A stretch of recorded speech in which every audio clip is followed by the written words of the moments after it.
Yan ang blessing Thank ko. you so much, a blessing. Mga katsararet, magpapadiward po si Sir Elms ngayon. Ito po ay libre, kaya wala muna pong maniningil ng utang. Chararet! Matagal-tagal din mga katsararet, buhat nung last derm ako. Ito po ay yung nagtatrabaho pa po ako sa Bukawi at may kinikita pa ako. Chararet! Ayan mga katsararet, tapos na pong lagyan ang 250 na kulugo sa aking muka. Isesettle lang po ito ng 40 minutes and then ili-laser na po ito. Chararet! Hindi, okay na po yan. Saray na po yan. Asan nyo nga po yung kuryente niyan? Mga katsararet. Kaya na, no? Kaya na. Sa lalaki, kaya na yan. Ang babae lang naman ang mga ano. Masal talaga sa mata. Marami.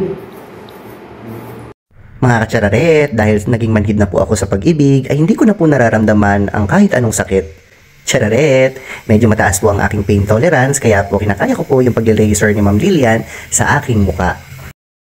Sa una ay hindi halata na may kulugo po ang aking mga muka, pero pagka titingnan niyo po siya sa microscope, chararet, kapag ito po ay inyong tinitigan, ay mapapansin niyo na po ang mga kulugo. Mga katsararet, at iyan na nga po, after po ng pag-laser.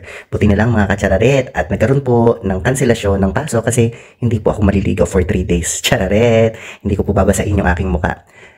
Bago po ako magbakasyon, ay dinala ko muna po itong school supplies na bigay po ng Project Anawin ng DYCI para sa SPED School ng Bunsuran National High School. Pero sa Mexico. Thank you Ma'am Mercy and Best Noemi. Thank you so much, a blessing. Madadami itong mabuti ng mga bata. Okay. Pasukan.